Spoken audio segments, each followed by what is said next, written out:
Всем здравствуйте, меня зовут Альбина Гуцаева, мне 34 года. Расскажу пока о своем заболевании. У меня ревматоидный артрит более 14 лет. Бывали такие обострения, что я просто не могла встать с кровати.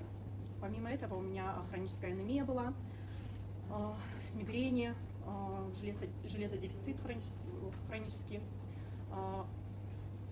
депрессия, усталость. И за месяц до того, как я познакомилась с продуктом, мне еще диагностировали ранний климакс. Я пришла точно так же, как многие из нас в субботний день, послушала про продукт, конечно, мало что запомнила, но отзывы не оставили меня равнодушно, и я в этот же день приобрела себе дневные, это ЛФ-ки, Акселлер, и тогда еще была вода, сейчас есть тоже в наличии.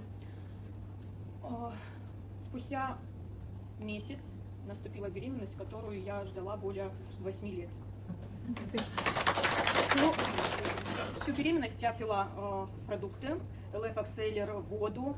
Последний триместр я еще прибавила бикардио, потому что всем после ковида рекомендовано последний триместр и первые 3 месяца после разжижающие, так как они все аптечные снижают гемоглобин. Я решила все-таки бикардио, потому что это натуральный продукт, никак не вредит. В общем, малышу моему 1,5 года. Это лучшее, что мог принести вообще этот продукт. И хочу сказать, не теряйте свое время. Самое главное в нашей жизни – это наша жизнь. Цените ее. Будьте здоровы. Прислушайтесь.